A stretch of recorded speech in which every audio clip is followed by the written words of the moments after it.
Salatu wassalamu ala asrafil anbiya'i wal mursalin wa ala alihi wa sahbihi ajma'in. Asyhadu an la ilaha illallah wahdahu la syarika lah. Asyhadu anna Muhammadan 'abduhu wa rasuluhu la nabiyya ba'dah. Allahumma salli wa sallim ala nabiyyina Muhammadin sallallahu alaihi wasallam wa ala alihi wa sahbihi wa man tabi'ahum bi ihsanin ila yaumiddin. Amma ba'd. Ayyuhal hadirun wal hadirat, Bapak Ibu jamaah salat maghrib yang dimuliakan Allah. Alhamdulillah, kita bersyukur kepada Allah. Malam hari ini kita masih diberikan kesempatan dari Allah Subhanahu wa taala melaksanakan kewajiban kita sebagai hamba Allah dengan salat maghrib kita. Mudah-mudahan seluruh amal ibadah kita, baik yang wajib maupun yang sunnah, kita lakukan senantiasa diterima oleh Allah Subhanahu wa taala. Amin ya rabbal alamin. Hadirin jamaah yang dimuliakan oleh Allah Subhanahu wa taala. Malam ini kajian hadis tematik kita tentang suatu yang sangat penting, tentang sesuatu yang menentukan dari seluruh amal ibadah kita. Inilah amalan yang menentukan dari seluruh amal-amal yang kita lakukan kepada Allah Subhanahu wa taala. Saya bacakan hadisnya. Hadis dari Abu Hurairah radhiyallahu anhu.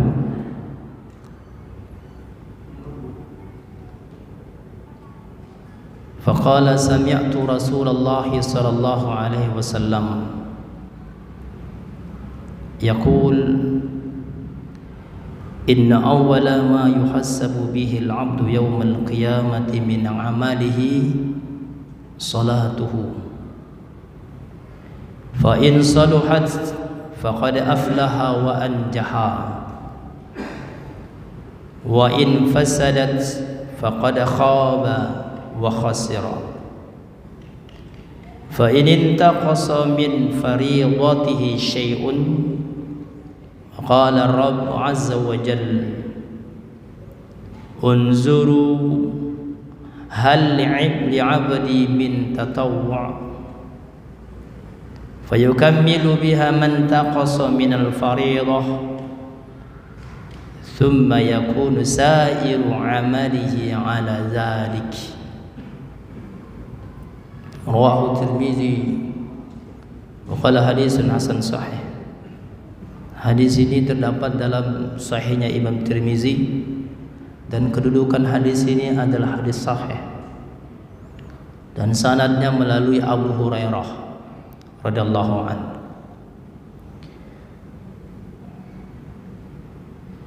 Dari Abu Hurairah, semoga Allah meridhoinya. Abu Hurairah sahabat Nabi sallallahu alaihi wasallam, termasuk yang sangat dekat dengan Rasulullah SAW. Dia asli orang Yaman. Setelah dia masuk Islam, karena mendengarkan kabar di Madinah ada seorang Nabi, dia datang dari Yaman ke Madinah dan masuk Islam di hadapan Rasulullah SAW. Dan setelah itu dia tidak lagi pulang ke Yaman. Dia tinggal di Yaman karena tidak punya rumah di Madinah. Dia tinggal di Masjid Nabawi. Maka dia termasuk salah seorang yang disebut sahabat Ahlus Sufah, orang yang tidak punya rumah di Madinah dan pendatang. Dan banyak di antara para sahabat yang seperti itu. Kebersamaannya dengan Rasulullah SAW itu tidak lama, hanya sekitar 4 tahun.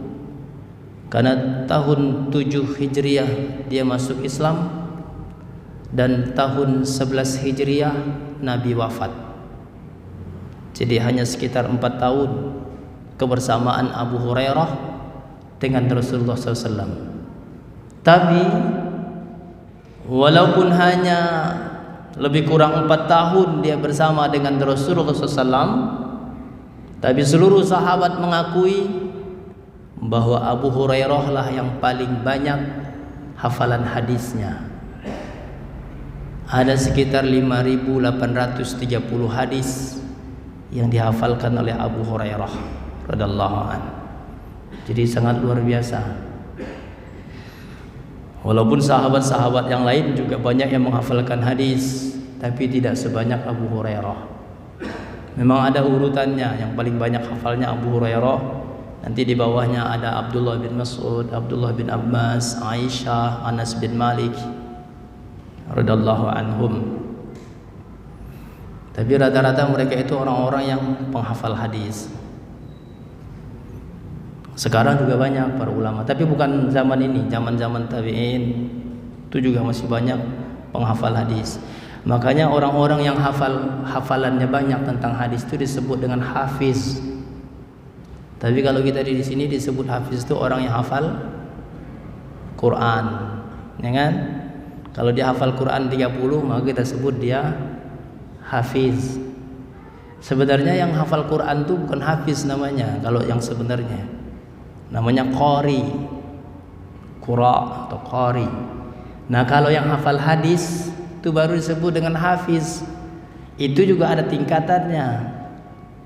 Yang disebut dengan hafiz itu adalah kalau dia minimal sudah menghafalkan hadis 100.000 hadis dengan sanad dan matannya, baru dia disebut seorang hafiz.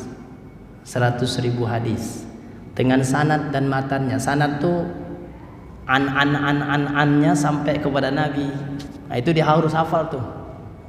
Nah, dan matan tuh isi hadis. Kalau dia sudah hafal 100.000 hadis dengan sanad dan matannya, maka dia disebut seorang hafiz. Ada tingkatan berikutnya rijalul hadis, ada lagi tingkatnya al-hakim. Nah, itu sudah banyak hafalan hadisnya. Ya, maka disebut dengan al-imam muhadditsin, imam-imam hadis. Itu orang-orang yang sudah banyak hafal hadisnya. Nah, kalau kita kira-kira sudah berapa hadis kita hafal, Bapak? Insyaallah ya. Insyaallah. Saya yakin dengan wajahnya banyak semua kayaknya hafalannya nih. Amin. Alhamdulillah. Minimal hafalnya innamal a'malu binniyat. Nah, hafal semua kan? Itu satu udah tuh. Lumayan tuh. Ya. Kalau dalam hadis Arba'in, ada sebuah hadis disebutkan oleh Imam Nawawi dalam hadis Arba'in itu, barang siapa yang hafal 40 hadis, nanti masuk surganya dengan para ulama, para ulama masuk surganya. Minimal 40 hadis.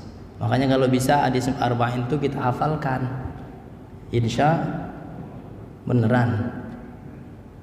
Bisa nggak? Insya Allah ya.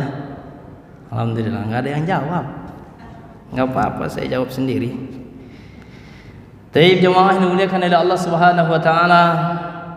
Ini dari Abu Hurairah hadis ini. Dan hadis ini sangat luar biasa ketika beliau mengatakan sami'tu Rasulullah sallallahu alaihi wasallam yaqul, aku mendengar Rasulullah SAW bersabda. Kata Abu Hurairah. Abu Hurairah itu nama aslinya siapa? Abdurrahman. Bukan Abdurrahman Dasrul. Abdurrahman Ibnu Sakhr Ad-Dausi, orang Yaman, sukunya suku Daus. Abdurrahman. Sebelum dia masuk Islam disebutkan namanya Abdus Syamsi. Begitu masuk Islam diganti oleh Nabi dengan Abdurrahman. Ya, Abdurrahman itu namanya bagus. Makanya saya kasih nama saya Abdurrahman. Abdurrahman Dasrul. Aslinya sih namanya cuma Dasrul aja. Nah, daripada nggak ada artinya saya kasih Abdurrahman, kan lumayan. Betul tidak, Pak? Nah, ini kayaknya lemes banget nih, pada puasa kayaknya. Tadi belum pada makan kayaknya. Baik, jemaah yang dimuliakan oleh Allah. Apa yang disabdakan oleh Rasulullah SAW dalam hadis ini? Nabi SAW mengatakan, inna awwala ma yuhasabu bihil abdu yaumal qiyamati min amalihi salatuhu. Nabi SAW mengatakan sungguh, kata Nabi. Jadi kalimat inna ini kalimat yang menyatakan ketegasan, benar-benar gitu maksudnya. Makanya artinya sungguh. Inna awala, setelah Nabi menyebutkan sungguh, awala itu awal, yang pertama. Sungguh yang pertama kali, kata Nabi SAW, inna awala ma yuhasabu, nanti dihisab dari seorang hamba, bil abdu yaumal qiyamah, nanti di akhir kiamat, di akhirat, yang pertama kali nanti dihisab dari seorang hamba itu adalah dari seluruh amalannya adalah sholatnya. Jadi Bapak Ibu, nanti di akhirat pertama kali kita dihisab adalah sholat kita. Tapi ada hadis lain, hadis sahih juga, Nabi SAW mengatakan inna awwala ma yuhasabu bihil abdu yaumal qiyamati andima. Ada satu hadis lagi dengan ungkapan Nabi yang sama tapi isinya beda. Sesungguhnya yang pertama kali nanti dihisab di yaumil akhir, kata Nabi, ini hadis yang satu lagi, adalah masalah darah. Jadi kalau berhubungan dengan darah itu maksudnya membunuh dan sebagainya. Nah itu nanti pertama kali dihisab di yaumil akhir. Tapi kalau dalam hadis ini Nabi menyebutkan yang pertama kali dihisab adalah salat. Kira-kira bertentangan atau tidak ini hadisnya? Enggak bertentangan. Para ulama mengatakan ini hadis tidak bertentangan. Kenapa? Kalau hadis ini yang pertama kali dihisab di yaumil akhir adalah salat seorang hamba, itu berarti hubungannya dengan Allah. Nanti kalau masalah hubungan kita dengan Allah, nanti pertama kali dihisab adalah salat kita. Tapi kalau berhubungan dengan manusia lain, maka pertama kali dihisab adalah masalah darah, membunuh. Ya, tapi kalau dengan Allah adalah dengan salat kita. Maka hadis ini bicaranya adalah hubungan dengan Allah. Jadi pertama kali nanti yaumil akhir kita dihisab tentang hubungan kita dengan Allah Subhanahu wa taala adalah salat kita, yaitu salat fardu, salat wajib. Itu nanti pertama kali dihisab. Ya. Maka Nabi SAW mengatakan fa in saluhat faqad aflaha wa anjaha. Kalau salatnya baik, kata Nabi SAW, maka sungguh dia akan menjadi orang yang beruntung dan akan mendapat kemenangan. Ini dalam hadis ini. Tapi hadis riwayat Imam Tabrani dengan redaksi yang sama, tapi dalam kalimat ini beda. Nabi SAW, in saluhat, kalau salatnya baik, kata Nabi SAW, maka seluruh amalnya akan menjadi baik. Kalau salatnya rusak, maka seluruh amalnya rusak. Ini yang paling bahaya. Jadi kalau kita lihat hadis ini, baik atau tidaknya ibadah yang lain kita lakukan itu tergantung salat fardu kita. Kalau salatnya benar, insya Allah ibadah lain akan benar. Ya, saluhat sairu lahu amalihi, seluruh amalnya akan menjadi baik, kata Nabi SAW, kalau salatnya benar. Tapi kalau salatnya rusak, seluruh amalnya jadi rusak. Saya tanya Bapak Ibu, kira-kira ada nggak orang salat tapi korupsi? Ada atau tidak? Ada kan? Begitu maksudnya. Ada nggak orang sholat rajin tapi juga suka ngomongin orang? Ada juga. Ada semua berarti. Padahal Allah sudah katakan, maka hadis ini sambungannya dengan apa? Innas sholata tanha anil fahsya wal munkar. Sungguh, kata Allah, harusnya, kata Allah, salat yang kamu lakukan itu mampu mencegah dirimu dari perbuatan keji mungkar. Keji mungkar itu sudah kompleks, sudah seluruh kemaksiatan itu keji dan mungkar. Jadi sholat yang dilakukan itu harusnya sudah mampu menghalangi kita, menjaga diri kita untuk tidak berbuat dosa apapun. Jadi kalau ada orang kelihatannya sholatnya rajin, tapi masih suka bohong, suka berkhianat, nyakitin orang, kira-kira yang bermasalah apanya? Sholatnya. Kalau ada suami yang rajin sholat tapi masih suka marah-marah sama anak istrinya, ucapan-ucapan yang kasar kepada anak istrinya, sholatnya dipertanyakan. Oh, ini mulai ke suami ini, Bang. Sholatnya dipertanyakan. Kalau masih keluar omongan yang kasar kepada anak istrinya, kepada orang lain, kata-kata yang menghina orang lain, sholatnya dipertanyakan. Benar atau tidak sholatnya? Gak ada orang yang sholatnya benar, omongannya masih nyakitin orang, apalagi anak istrinya, berkata kasar kepada mereka. Gak ada. Harusnya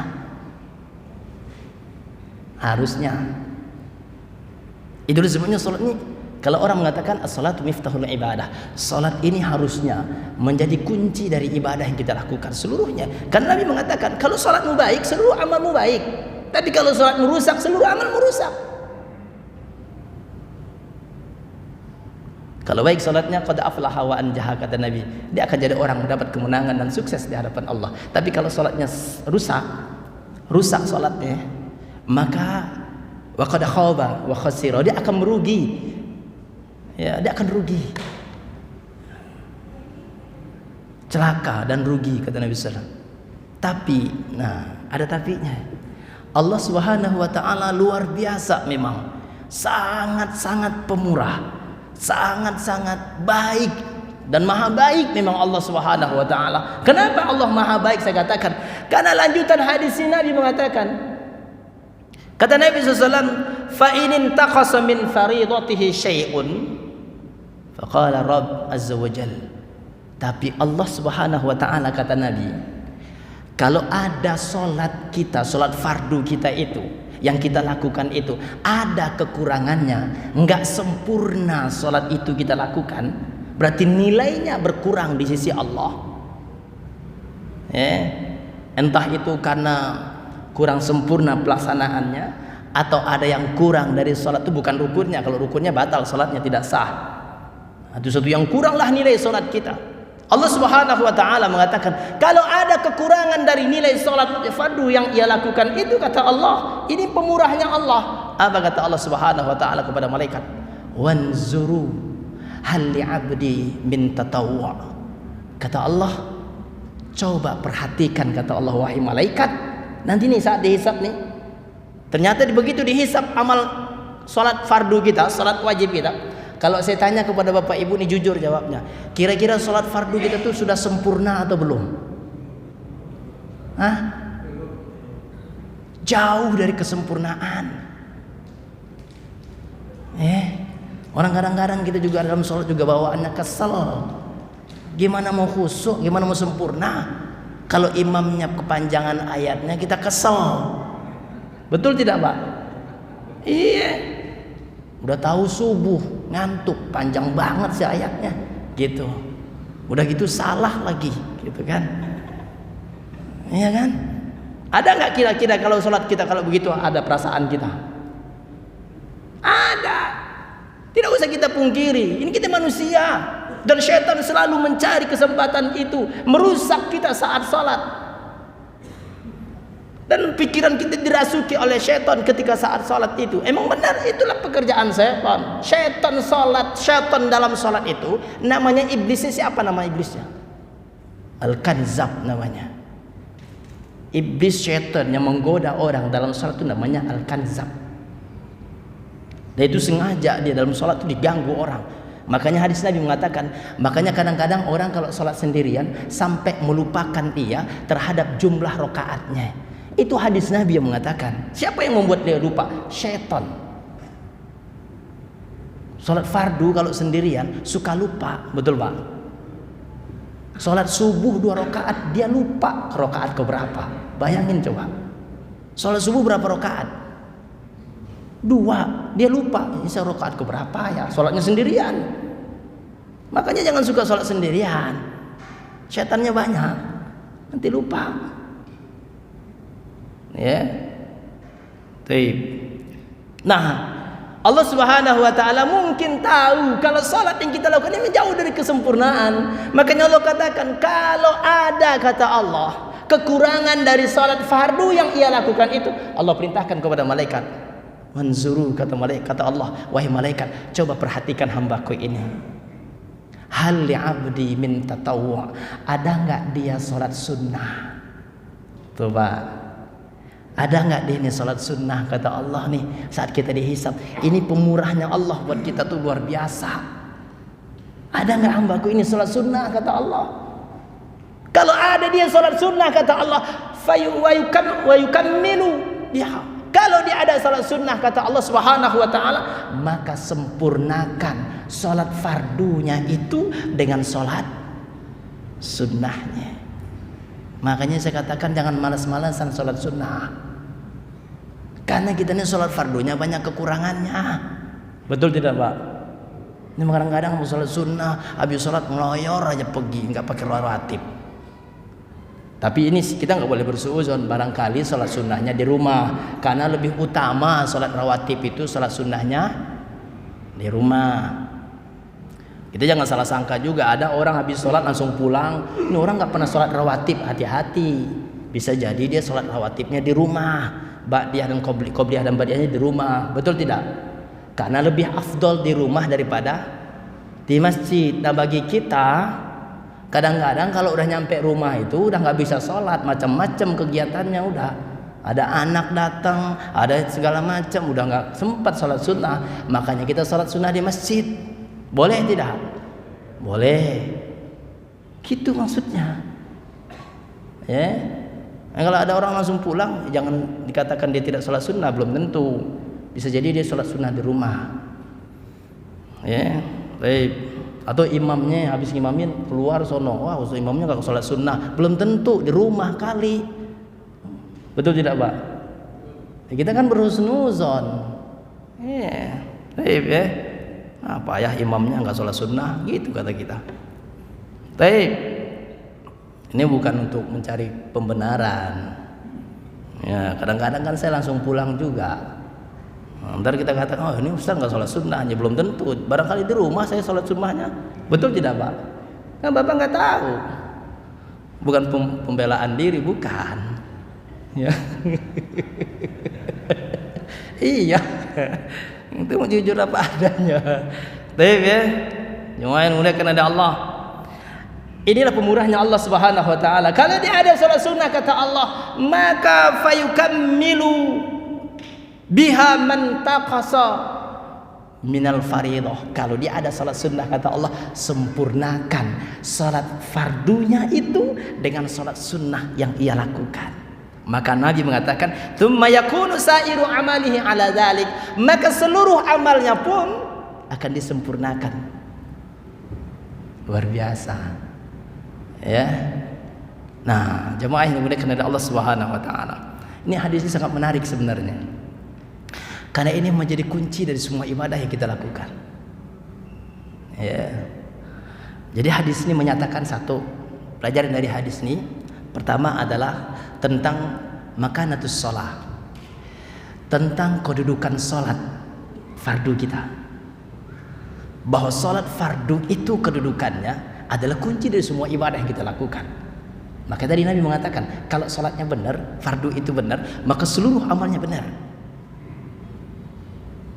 Ya, kalau salatnya benar. Ini kedudukan salat fardu nih, salat wajib kita. Itulah yang menentukan seluruh amal kita. Jangan sampai kita ini menjadi orang-orang yang STMJ. STMJ tahu nggak, Pak? Dulu sih hadisnya adanya STMJ itu dulu, singkatan itu salat terus maksiat jalan. Kalau dulu kan STMJ itu apa tuh?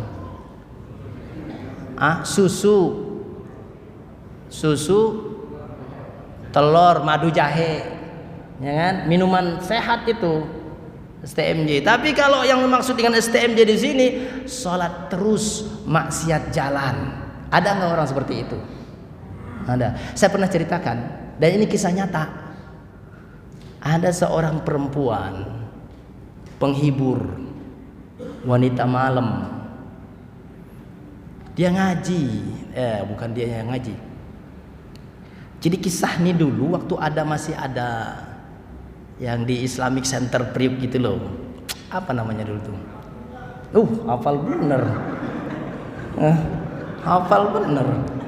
Keramak Tunggak. Iya betul itu namanya, Keramak Tunggak. Sekarang kan sudah diganti dengan Islamic Center. Luar biasa kan? Dulu ini kisah nyata. Diceritakan oleh seorang ustaz, dia punya seorang murid.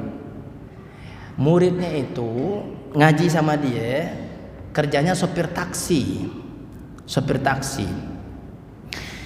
Cuman yang jadi bingung itu ketika saat ngaji dengan ustadznya menyampaikan ayat tadi, inna sholata tanha anil fahsya wal munkar. Sungguhnya sholat itu mencegah perbuatan keji dan mungkar.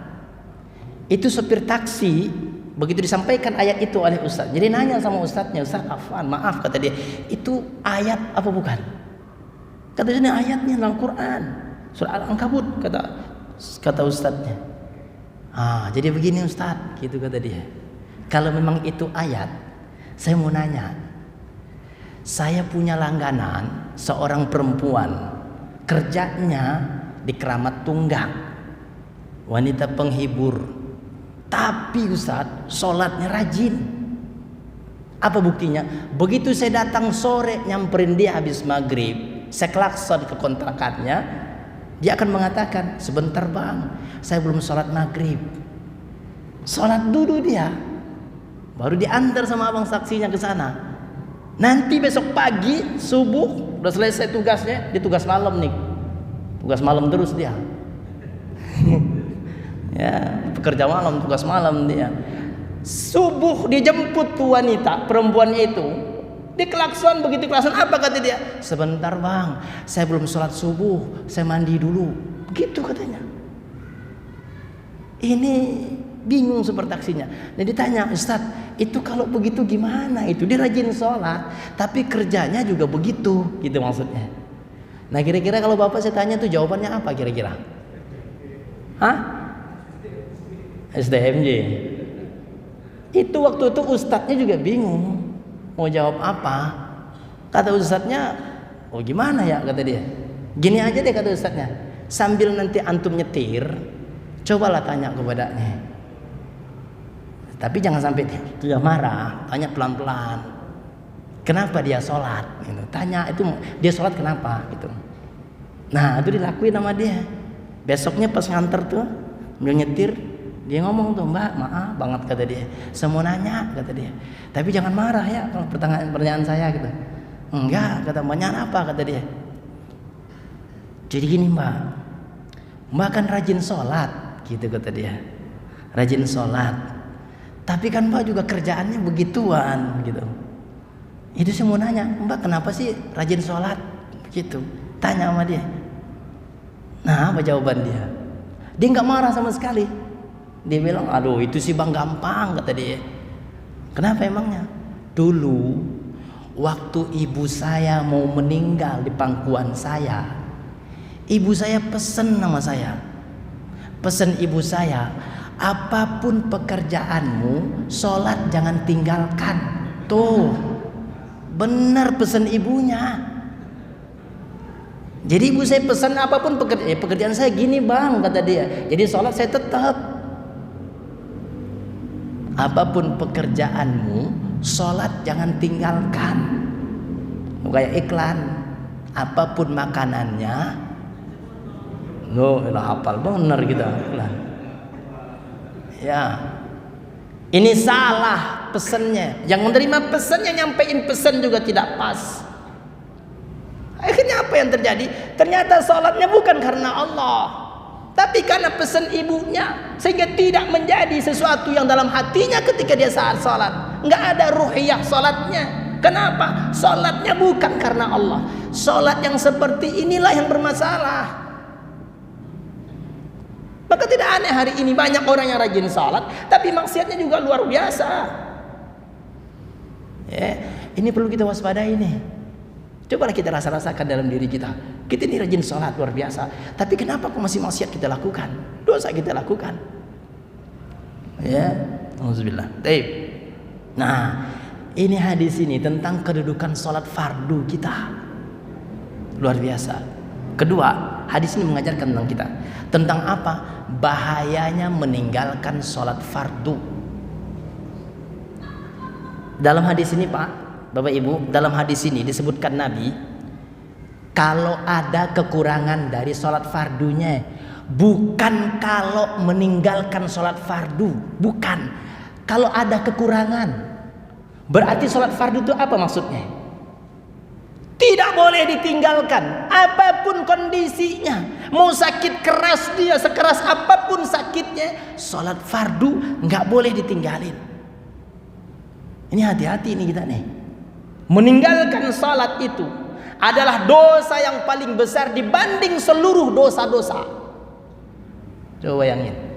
Kalau saya ingin mengatakan, para ulama mengatakan, tapi ini bukan untuk menjustis kita. Kalau saya ingin mengatakan, para ulama mengatakan, dosa salat, meninggalkan salat lebih besar dibanding dosa orang yang berzina.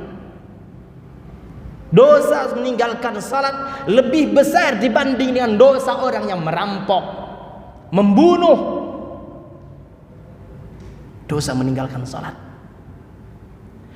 Makanya saya ingin mengatakan kita Pak, kalau ada anak kita di rumah yang sudah balik, dia tidak sholat fardu, tapi dia enggak juga nakal, menurut kita nih, kan seringkali kita, saya alhamdulillah Ustadz, anak saya mah enggak pernah keluar, orangnya nurut di rumah, walaupun sekarang udah dewasa, enggak pernah gaul dengan anak-anak gaul itu juga enggak pernah. Alhamdulillah saya bersyukur banget, walaupun dia enggak sholat, tapi dia merasa nyaman tuh. Kenapa? Anaknya di rumah, nggak kemana-mana, tidak bergaul dengan pergaulan bebas, tidak. Cuman dia nggak salat, tapi orang tuanya senang. Tahukah kita? Tahukah kita? Meninggalkan salat itu dosa besar. Jadi jangan senang kita ketika anak kita tidak salat, walaupun dia tidak bergaul dengan pergaulan bebas, tidak narkoba dia, tidak bermaksiat dia. Maksiat yang paling besar dia lakukan, yaitu tidak salat. Tuh, kadang-kadang kita orang tua begitu, senang aja bawaannya, padahal anak kita nggak sholat. Nauzubillah. Meninggalkan sholat itu adalah dosa yang paling besar dibanding dosa apapun. Makanya nih, saya ingin mengatakan, kenapa sih ada orang Ustaz ya, ada orang dia sih kalau sholat kayaknya nggak sholat, tapi dia juga, tapi orangnya tuh nggak suka ngambil barang orang, orangnya kelihatannya juga baik, kelihatannya juga ramah, dan dia tidak suka mencuri atau apa, berbuat maksiat dia nggak suka, tapi dia tidak sholat. Apakah dia tidak digoda setan untuk melakukan perbuatan dosa? Bapak Ibu tahu nggak? Bagi iblis, bagi setan, kalau ada orang yang tidak sholat, nggak sholat fardu dia meninggalkan sholatnya, kagak sholat dia, bagi syaitan itu sudah lebih dari cukup.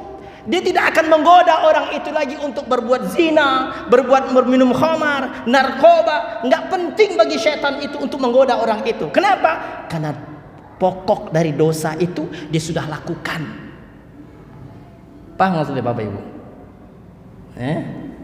Jadi bagi iblis itu nggak penting lagi ini orang meninggalkan sholat. Jadi iblis gak penting lagi untuk menggoda dia supaya dia narkoba, supaya dia berjudi, supaya dia berbuat maksiat. Gak penting lagi bagi iblis, bagi syaitan udah gak penting. Kenapa? Karena induk dari dosa itu dia sudah lakukan. Dia sudah meninggalkan sholatnya. Bagi iblis itu sudah lebih daripada cukup. Itulah bahayanya meninggalkan sholat fardu. Jadi wajar kalau belum mengatakan, orang yang meninggalkan satu waktu sholatnya dengan sengaja dia meninggalkannya, satu waktu sholat dia tinggalkan, maka tempat yang pantas baginya adalah neraka. Maka hati-hati meninggalkan sholat fardu. Jangan senang dengan kita punya anak walaupun dia tidak berbuat dosa, berbuat maksiat, tidak bergaul bebas, tapi di rumah dia tidak pernah sholat. Ini lebih bahaya. Ya, ini lebih bahaya nih orang yang seperti ini. Kenapa? Dia meninggalkan kewajibannya kepada Allah, dan dosa meninggalkan sholat itu adalah dosa yang paling besar. Apalagi kalau itu sendiri. Makanya apapun kondisinya nggak boleh kita meninggalkan sholat. Selama dia masih sadar, walaupun hanya dengan gerakan mata dia bisa sholat, tetap sholat wajib baginya.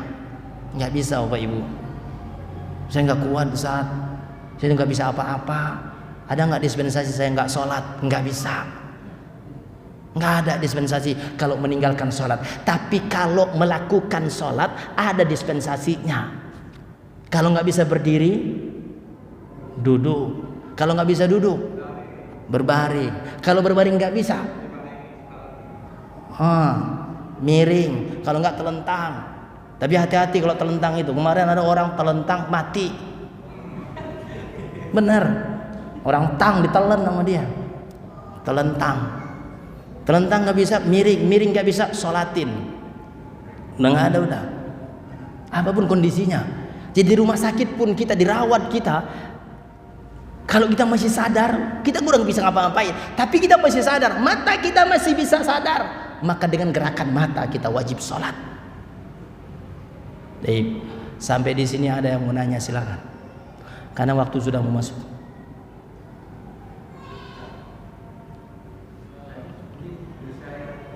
Tadi dulu.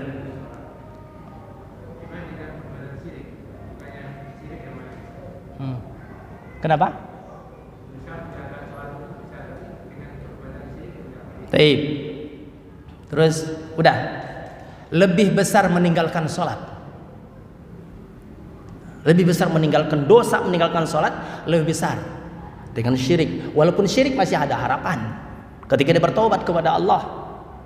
Tapi kalau sholat yang ia tinggalkan, ancamannya berat.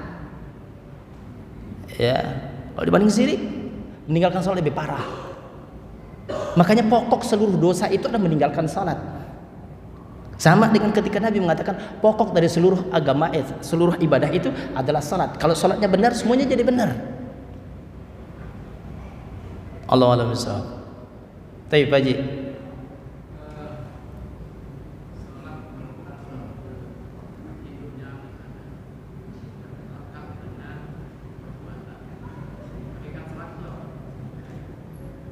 Ida.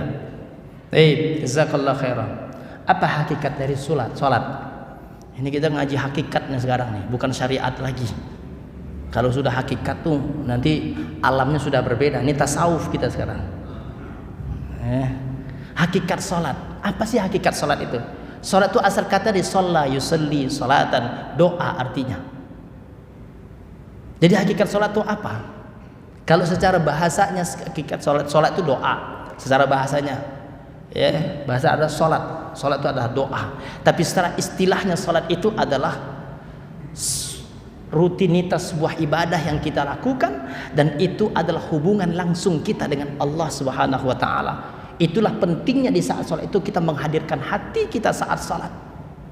Makanya kekhusyuan dalam salat itu menjadi sesuatu yang harus dihadirkan dalam salat itu, kekhusyuan. Kenapa? Itulah hubungan langsung kita dengan Allah. Ittisala billah. Kita akan berhubungan langsung dengan Allah melalui salat. Ya. Jadi bukan hanya sekedar gerakan aja harusnya salat itu, tapi dari setiap gerakan dan bacaan yang kita lakukan itu ada maknanya di hadapan Allah. Kalau kita mau kaji hakikat, ada maknanya di hadapan Allah. Dan hakikat yang sesungguhnya itu tadi kita berhadapan. Itulah sebabnya Nabi sangat tidak suka kalau orang ketika saat menghadap Allah sembarangan, penampilannya sembarangan, seadanya nggak bisa. Tampilkan yang terbaik. Kenapa? Saat kita berhadapan dengan Allah. Allah a'lam bishawab. Boleh.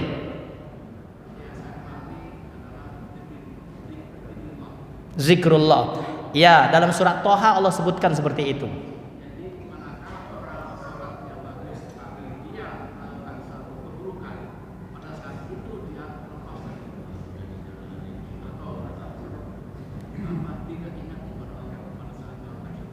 Pada saat sholat.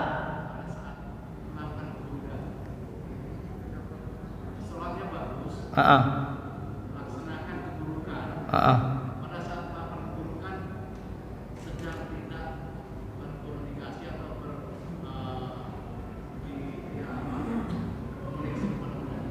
lagi, berarti dia lagi nggak sholat, berarti di luar sholat berarti. Perbuatan keburukan itu kan misalnya dari tidak pada saat sholat. Iya. Makanya dalam sholat itulah kita kondisikan hati harusnya. Dengan kualitas sholat kita yang terbaik itu, seharusnya mampu untuk menjaga diri kita ini nih. Di luar sholat maksudnya, di luar sholat itu mampu menjaga diri kita untuk tidak berbuat maksiat. Jadi ayat tadi inna sholata tanha 'anil fahsya'i wal munkar itu bukan dalam sholat. Bukan dalam sholat, tapi buah dari sholat.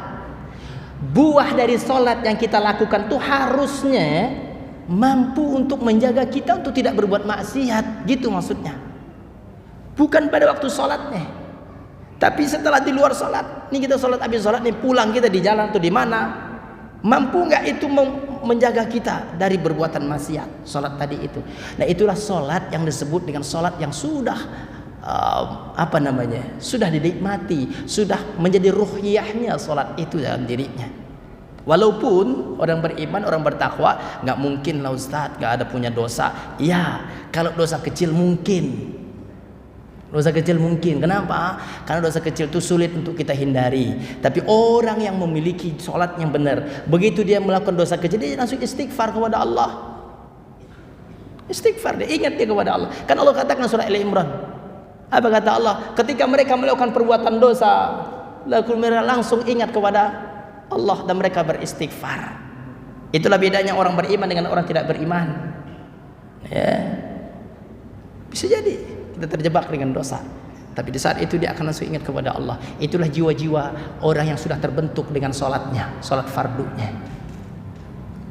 Baik, ya wajib.